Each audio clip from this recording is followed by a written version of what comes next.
손동현 시인의 동물 우화시 가운데에 소와 염소라고 하는 시가 있습니다. 소가 아기 염소에게 그랬대요. 쬐그만 게 금방지게 수염은 또 그 뿔은 뭐람. 그러자 아기 염소가 뭐랬게요?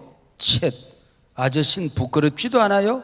그 덩치에 아직도 엄마게. 동심의 눈으로 다툼을 웃음으로 바꾸어낸 재미있는 시입니다. 아기 염소에게 쬐그만 게 금방지게라고 놀리다가 큰 소 아저씨가 창피를 당하는 얘기입니다. 쳇, 아저씨는 부끄럽지도 않아요? 그 덩치 아직도 엄마게. 우리 교회 안에 아직도 엄마 하는 10년, 20년, 30년 예수를 믿어서 믿음의 덩치가 커졌건만, 직분도 덩치가 커졌건만 아직도 저타령 엄마 하는 교인이 의외로 많이 있습니다. 오늘은 2017년 한 해의 절반을 보내는 시간입니다. 지난 하프타임 동안 우리의 믿음이 얼마나 성장했는지, 또 우리가 감당하고 있는 이 사역이 얼마나 아름답게 다듬어져 가고 있는지 더듬어 보는 그런 시간입니다. 눈물로 메고 가는 법궤, 눈물로 메고 가는 법궤라는 제목으로 말씀의 은혜를 나누고자 합니다. 먼저 오늘 본문을 살펴보십시다. 구약시대 이스라엘을 괴롭힌 강대국 중 하나가 블레셋입니다. 이스라엘은 블레셋과의 전쟁에서 번번이 패하곤 했습니다. 이번 전쟁에서도 전세는 불리하게 돌아가고 있었습니다. 궁여 지책으로 이스라엘 백성들은 하나님의 임재를 상징하는 복궤를 메고 전쟁터에 나아갔습니다. 하나님의 백성들이 하나님의 품 안에 있을 때에 복궤는 하나님의 임재였고, 하나님 자신이었고, 하나님의 능력이었고, 하나님의 동행이었습니다. 그러나 그 마음과 그 믿음이 하나님을 떠나 있으면서도 복궤를 메고 가면 하나님이 도와주실 것이라고 믿는 것은 미신적인 행위에 불과했던 것이지요. 전쟁터에서 복궤를 블레셋에 빼앗기는 수모를 당합니다. 복궤를 빼앗은 블레셋은 하나님의 임재, 복궤를 소홀히 다루다가 혼쭐이 납니다. 복궤를 자신들의 신전인 다곤 신당에 갖다 놓습니다. 다곤 신당과 거기 웅크리고 있던 우상들이 하룻밤 사이에 박살이 납니다. 복궤가 머무는 아소도 전 지역이 전염병에 휩싸여 수많은 사람들이 죽어갔습니다. 당황한 블레셋은 하나님의 복궤를 가드 지역으로, 그 다음은 에돔 지역으로 옮겨보지만은 가는 마을마다 무슨 독종으로 백성들이 죽어갔습니다. 잔뜩 겁에 질린 블레셋 방백들이 법궤를 이스라엘 진영으로 돌려보내기로 합니다. 근데 문제는 온 나라에 번져있는 전염병 독종이 과연 하나님이 살아계셔서 하나님이 저주를 내린 것인지 아니면 우연히 일어난 것인지 궁금해졌습니다. 그래서 법궤를 실을 새 수레를 만듭니다. 아직 수레끈은 멍에를 메어보지 않은 2마리 암소, 어린 송아지 젖을 떼지 않은 2마리 암소를 선택합니다. 그리고도 법궤를 실은 2마리 암소가 가보지 않은 길을 따라 이스라엘로 잘 가면 이건 하나님이 살아계신 증거다, 하나님이 우리에게 재앙을 내린 것이다 라고 해석을 합니다. 그러나 송아지를 그리워하며 돌아온다든지 가보지 않은 길을 가지 못하고 우왕좌왕 좌우로나 우로나 치우친다고 한다면 이건 우연히 일어난 일일 게다 라고 해석을 합니다. 어떻게 되었습니까? 복궤를 맨 암소들은 똑바로 달려 베세메스로 복궤를 무사히 실어 나릅니다. 물론 살아계신 하나님의 역사였지요. 이 본문을 통하여 우리에게 주고 싶은 교훈이 있었던 것입니다. 평생 복궤를 빼앗겨서는 안 된다. 내 목숨이 온천하보다도 귀중하지만은 이 목숨 역시 하나님이 우리에게 맡겨준 사명, 소명을 감당할 때만이 인간은 존재 가치가 있는 것이야. 그러니 내게 짊어지준 그 복궤를 하나님 앞에 설 때까지 잘 메고 가야 한다 하는 얘기지요. 여기 복귀는 하나님의 임재요, 오늘의 교회요, 우리가 오늘 감당해야 될 하나님의 사역입니다. 절대로 빼앗겨서는 아니 될 우리의 복귀가 있습니다. 구원 빼앗겨서는 안 됩니다. 구원 사역 내려놓고 살아서는 안 됩니다. 복음 사역 잘 감당해야 됩니다. 우리에게 맡겨진 소명, 하나님 나라 사역을 끝까지 잘 감당해 내야 하는 것입니다. 우리 모두에겐 우리가 하나님 앞에 서는 날까지 절대로 빼앗기지 말아야 될 이름이 있습니다. 우리는 하나님의 자녀가 되었습니다. 예수 그리스도를 영접했습니다. 예수를 믿음으로 말미암아 하나님의 자녀가 되었습니다. 주님 앞에 설 때까지 이 이름 잘 지켜야 합니다. 우린 성도입니다. 아직도 우린 죄 가운데 살아가지만은 주의 보혈의 피로 덮어서 우리를 성자 삼으셨습니다. 성경 도처에서 우리를 이끌어 성도라 말씀하셨습니다. 이 거룩한 이름을 잘 지켜야 합니다. 우린 예수님의 신부입니다. 하나님 앞에 설 때에 신랑 되신 예수님 앞에 거룩한 신부로 서야 하는 것입니다. 우리에겐 하나님 앞에 자랑스러운 직분이 있습니다. 교회를 섬기는 일꾼들을 일컬어서 집사라 부릅니다. 누구든지 크고자 하는 자는 섬기는 자가 되라 말씀하실 때에 여기 섬기는 자, 헬라어로 디아코노스, 곧 집사입니다. 천국에서 큰 자가 되고 싶으냐, 귀한 자리에 앉고 싶으냐, 좋은 집사로 살아가라, 그런 얘기죠. 집사의 직분을 잘 감당하면 하나님 나라에서 아름다운 지위를 얻을 수 있다라고 말씀하고 있습니다. 특별히 우리 한소망 교회는 평신도들이 사역의 주인공, 주인이 되는 평신도 중심의 사역 교회입니다. 우리 한소망 교회 모든 성도님들이 하나님 앞에 설 때의 면류관을 쓰는, 각자 자기에게 주어진 면류관 빼앗기지 않는 종말의 승리자로, 마지막 날의 승리자로 교인들을 세우는 비전을 가지고 있습니다. 지금 여러분은 교회에서 어떤 직분, 어떤 사역을 맡고 있습니까? 그거 잘 감당하면 하나님 앞에 존귀한 자가 될 것이다. 영광스러운 자로 살아가게 될 것이다. 한편 두려운 일이지요. 가룟 유다처럼 받은 직분을 빼앗길 수가 있기 때문입니다. 요한 웨슬레는 그 어머니 수산나 밑에서 자라면서 아침 예배 시간마다 어머니가 이런 질문을 자녀들에게 하곤 했습니다. 너희는 너희 자신을 어떻게 생각하느냐? 존귀한 하나님의 자녀입니다. 공부를 하든 교회를 섬기든 세상 일을 하든 그 직분 누가 맡겼느냐? 하나님이 맡기셨습니다. 너희들이 하는 그 일이 무엇이더냐? 하나님의 존귀한 사역입니다. 어떤 정신으로 그 일들을 감당하고 있느냐? 생명처럼 소중하게 여길 것입니다.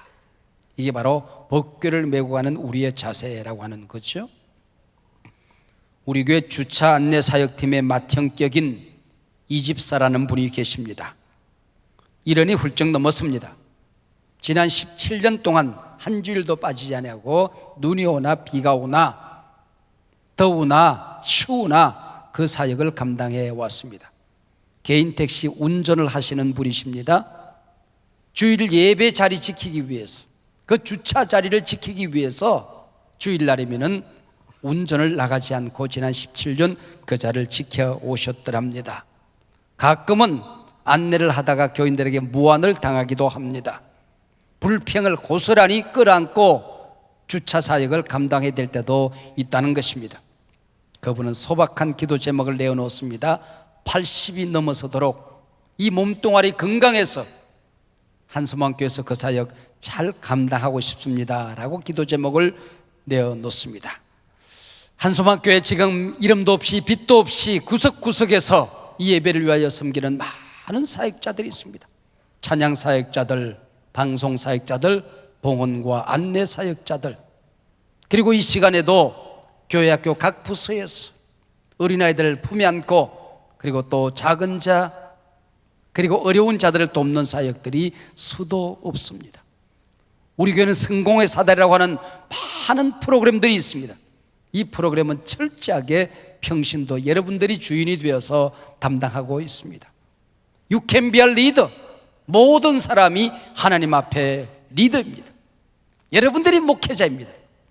목사가 이 교회에 존재하는 이유는 성도를 온전케 하여 성도들이 각자 은사를 따라서 자기 재능을 따라서 자기의 비전을 따라서 그 사역을 잘 감당함으로 말미암아 목회 사역이 영광스럽고 주의 몸된 교회가 날로 건강하게 성장되도록 하기 위해서 목사가 존재한다, 그렇게 말하고 있습니다. 여러분들이 그동안 지난 26년 또 앞으로도 그 사역을 잘 감당하길래 이 교회가 이렇게 건강하게 성장하고 있는 것입니다. 일에 대하여 오늘 본문 12절 법궤를 메고 가는 암소 한 마리를 이렇게 그려줍니다. 암소가 벳세메스 길로 바로 행하여 대로로 가며 갈 때에 울고 좌우로 치우치지 아니하였더라. 이 암소가 왜 울었을까요? 우선 암소의 눈물은 젖배기 어린 송아지를 떼어놓고 가야 하는 어미소의 눈물, 모정의 눈물이었을 것입니다. 그 눈물은 독생자를 이 땅에 보내 우리의 모든 죄와 저주를 담당케 하시고 십자가에 달려 피 흘려 죽으실 때에 하늘에서 흘렸던 하나님의 눈물입니다. 믿음이 무엇인가, 순종이 무엇인가를 본을 보이기 위해서 어린 이삭을 모리아산에 번제로 드리면서 흘렸던 아버지 아브라함의 눈물이었을 것입니다. 그 눈물은 오늘 우리가 하나님 나라 교회를 위해 헌신하고 수고하고 충성할 때에 감당해야 할 고난의 눈물입니다. 이처럼 우리가 메고 가는 법궤는 눈물로 메고 가는 것입니다. 힘들어도 가야 하는 길입니다. 피곤해도 가야 하는 길입니다. 내가 내려놓을 수 있는 짐이 아닌 것입니다. 뿐만 아니라 암소의 눈물은 감격의 눈물, 영광의 눈물이었습니다. 나처럼 죄 많고 부족한 사람이 구레네 시몬처럼 주님의 십자가 지고 갈 수 있다니 감사의 눈물인 게지요. 받은 은혜가 감사해서 울고 감격하는 눈물입니다. 손양한 목사님은 두 아들을 순교의 제물로 바쳤습니다. 그 아들 장례식에 눈물을 흘렸습니다. 이 눈물은 아파서 슬퍼서 우는 눈물이 아닙니다. 부족한 종의 가문에 이토록 귀한 순교의 제물, 똑똑한 아들 둘을 받으시다니 감사합니다, 감사합니다라고 그분은 우셨던 게죠. 주기철 목사님은 못 박힌 길을 맨발로 걸어가시면서 감격의 눈물을 흘리셨습니다. 눈물 없이 못 가는 길, 피 없이 못 가는 길, 영문 밖에 좁은 길이 골고다의 길이라네. 울며 노래하며 그 길을 가셨습니다. 이것이 법궤의 소중함, 사명의 소중함을 아는 자의 모습입니다. 사실은 어린 송아지를 떼어놓고 가는 어미소의 눈물, 모종의 눈물과 나 같은 소 한 마리가 하나님의 법궤를 메고 가다니 울고 또 울었던 감격의 눈물은 별개의 눈물이 아닙니다. 종은 공군 장교 시절 대전 공군 교육사령부에서 근무를 하던 그때에 두 아이를 얻었습니다. 그리고 주일날이 되면 교회 강단에서 설교를 하는 설교 사역자로 살았습니다. 첫 아이를 낳았는데 우리 교회에 출석하는 장로님과 권사님이 운영하는 병원이 있었습니다. 거기서 아이가 이제 태어나야 됩니다. 근데 그렇게 노련한 권사님이, 수 없는 아기를 받았던 권사님이 전도사님 아기를 받으려고 하니까 겁이 나네요 그러더라고요. 기도해 주세요. 그래서 제가 병원에 가서 한 손으로는 의사 위에 손을 얹고 다른 한 손으로는 아기 엄마의 머리에 손을 얹고 축복기도를 했습니다. 그리고 돌아서서 나오는데 내 옷자락을 붙듭니다. 전도사님 여기 앉아 계세요. 그래서 아내가 아기를 낳는데 그 자리에 지키고 앉은 푼수는 나밖에 없을 거예요. 그래 이제 아기가 태어납니다. 근데 잘 나오면 좋은데 잘 안 나와요. 그랬더니 이게 무슨 기계인지 모르겠는데 압축기가 있더라고요. 아기 머리에다가 그 압축기를 갖다 대요. 그리고 유도해서 아기를 받아야 되는데 권사님이 부들부들 뜨시느라고 압축기를 못 붙들어요. 전도사님이 하세요. 그 압축기를 제가 붙들고 우리 딸의 머리를 이제 이렇게 받아냅니다. 유도 오른쪽으로 왼쪽으로 시키는 대로 제가 해서 아기를 제가 받았습니다. 여러분, 세상 천지에 아기를 받은 아빠가 이 세상에 있겠습니까? 그리고 이제 잘 씻어서 아기 엄마에게 아기를 안겨드렸더니 안고 엉엉 울어요. 여러분, 아기 낳을 때 몸이 아파서 울었을까요? 감격의 눈물이지요. 감사의 눈물이었던 거죠. 모정의 눈물, 감사의 눈물, 감격의 눈물, 이건 별개의 것이 아니더라 하는 것입니다. 우리 교회를 지금까지 섬기면서 형식적인 헌신이었다면 또 다른 얘기지만은, 율법적인 헌신에 불과했다면 또 다른 얘기지만은, 생명처럼 소중히 교회를 지킨 사람들이 얼마나 많이 있습니까? 제가 아마 한소망교회 사역을 정리하고 나면은 우리 교회를 그동안 섬겼던 사람들의 이름을 떠올리며 제가 책을 쓰려고 지금 준비를 하고 있습니다. 제가 그것을 조금씩 정리하다가 눈물이 나서 정리를 할 수가 없어요. 아, 이분이 계셔서, 그때는 이런 분이 계셔서, 그 힘든 순간에 이분이 계셨길래 한소망교회가 여기까지 올 수 있었구나. 그분들 이야기를 가지고 내가 몇 권의 책을 쓸 수 있을 것 같아요. 그분들의 이야기가 하나님 나라 이야기가 아니겠습니까? 폐암 말기로 하루하루 힘든 시간을 보내고 있던 손 집사님을 위해서 팔석교회 목장, 목자 이 집사님과 목원 식구들은 우리 집사님을 위해서 매일 기도하기로 해요. 매일 예배하기로 해요. 병원을 찾아서 하루도 빠지지 않고 매일같이 예배를 드리고 있었습니다. 그렇게 하기를 수개월이 지나갔습니다.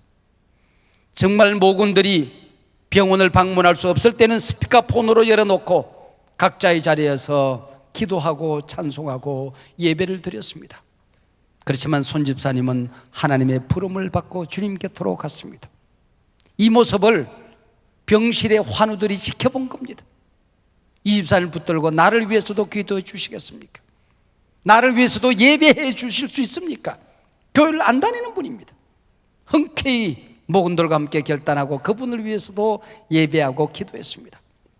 이분이 퇴원하고 한소목교에 찾아왔습니다. 주일 알타를 무사히 마치고 아마 지금 이 시간 어디에선가 예배를 드리고 있을 것입니다. 그분들이 이렇게 고백을 합니다. 한 생명을 섬겨 또 다른 한 생명이 구원을 얻는 은혜를 우리는 보았습니다. 한 생명을 섬겨 그 섬김으로 또 다른 생명이 구원 얻는 영광스러운 모습을 우리가 보았습니다.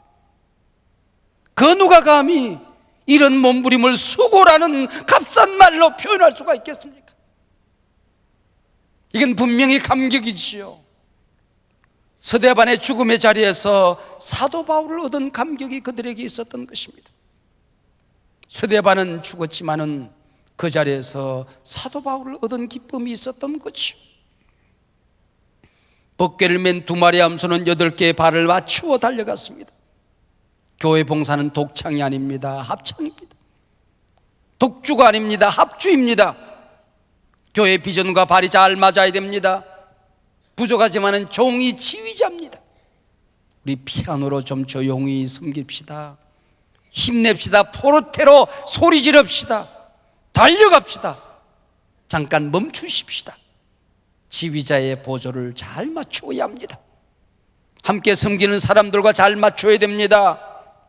사랑하는 여러분, 예배 사역자들, 목장을 섬기는 사람들, 가정에서도 서로를 섬겨주는 사람들, 세상 일터에서 하나님의 자녀로서 주의 제자로서 섬김의 본을 보이는 사람들, 한소망교회 다양한 성공회사들이 사역을 감당하는 사람들, 많은 찬양팀을 섬기는 사람들, 작은 자를 섬기는 사람들, 이 모든 것들은 하나님의 자녀들이 나누어 짊어져야 할 법궤입니다. 이건 나의 짐이 아니라 나를 천국으로 이끌어가는 날개였던 게죠. 하나님께서 동물을 만들고 났더니 새들이 하나님을 찾아왔습니다. 왜 왔느냐? 하나님, 다른 동물들은 다리가 저렇게 튼튼해서 쏜살같이 저렇게 뛰어다니는데 우리는 이 다리로 어떻게 이 세상을 살아갑니까? 이게 다리입니까? 세 다리지. 그리고 등에 무거운 걸 이렇게 왜 두 개를 매달아 놨습니까? 이게 뭡니까? 그 날개라고 하는 거다. 이거 좀 떼주세요. 아니다. 그 날개를 펼쳐라. 한번 저어봐라. 하늘로 훌훌 나른 겁니다. 더 힘차게 져라. 너무 신나서 노래 부르며 온 하늘을 날라다니는 새가 되었던 것이요. 예배 자리, 여러분, 이게 짐이었습니까? 나를 천국으로 인도하는 날개 아니었습니까? 좋은 일 있을 때도 어려운 일 있을 때도 기도 자리에 엎드려 울던 그 시간, 그게 짐이었습니까? 나를 주님 품으로 인도하는 날개 아니었습니까?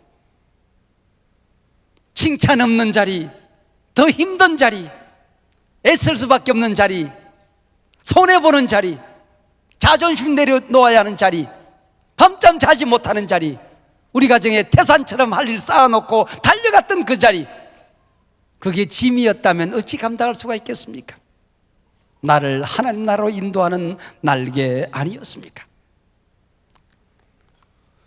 우리 교회 목장은 서로의 아픔과 고난을 함께 나누어지는 아름다운 날개 공동체입니다. 제게 보내준 어떤 분의 편지 한 장을 오늘 읽고 말씀을 맺으려고 합니다. 목사님, 저는 오석교회 황아무개 집사입니다. 사랑하는 남편 고 신아무개 집사를 주님 품에 떠나보낸 지 이제 2주가 지나갑니다. 지금도 남편이 제 곁에 없다는 사실이 믿기지 않고 문득 사무치게 그리운 마음이 밀려올 때면 감정 조절하는 게 힘이 듭니다. 지난 6월 5일 제 남편은 평소처럼 출근을 했다가 몸이 좋지 않아 병원에 입원을 했습니다. 그러다가 상황이 급격히 나빠지면서 응급실에 들어갔습니다. 의사 선생님 말에 의하면 심근경색으로 급하게 시술을 해야겠지만 시술을 기다리는 중 갑작스런 심장성 쇼크가 와서 심폐소생을 하게 되었더랍니다. 응급실에서 살려달라 애원하며 통곡했지만 결국 남편은 주님 품에 안기고 말았습니다. 그렇게 시간은 자정을 넘어서고 있었습니다. 한 걸음에 달려와 준 지영 목자님과 목장 가족들의 모습에 참았던 눈물이 왈칵 쏟아졌습니다. 싸늘하게 식은 남편을 안치실로 옮기면서 한없이 눈물이 났습니다. 남편의 죽음이 도저히 믿어지지가 않았습니다. 나 혼자 남겨진 것 같아 무서웠고 앞으로 어떻게 살아야 할지 막막하기만 했습니다. 그래서 울고 또 울었습니다. 하지만 지금 생각해 보니 제 남편을 안치실로 옮길 때 목장 가족들이 저와 함께 슬픔을 나누고 있었습니다. 나 혼자 울고 있었던 게 아니었습니다. 가장 힘들고 괴로운 순간 목장 가족들이 제 곁을 그렇게 지켜주었던 겁니다. 천국 환송식, 하늘 문 여는 찬양단의 찬양과 위 목사님을 통해 주시는 주님의 위로의 말씀, 그리고 슬픔을 함께 나누며 참석해 주신 모든 영적 가족들로 인해 많은 위로를 받았습니다. 장례가 끝나고 난 뒤 문득 슬픈 감정이 올라올 때마다 지영 목자님과 목장 가족들이 찾아와 힘이 되어주고 있습니다. 모두 직장을 다니느라 힘들고 바쁘지만 목장 가족들이 저를 위해 수요 저녁 기도에 참석, 예배를 드리며 저는 그렇게 조금씩 회복되어 가고 있습니다. 가장 힘든 시간을 보내고 있는 지금 위로가 되고 힘이 되는 건 목장 가족들이 제 곁에 있다는 사실입니다. 남편은 주님 품에 안겼지만 주님은 제게 너무 소중한 목장 가족을 제 곁에 남겨주셨습니다. 그래서 주님께 감사드리고 가장 귀하고 소중한 우리 목장 가족들에게 감사의 말을 전하고 싶어서 이 글을 목사님께 보냅니다.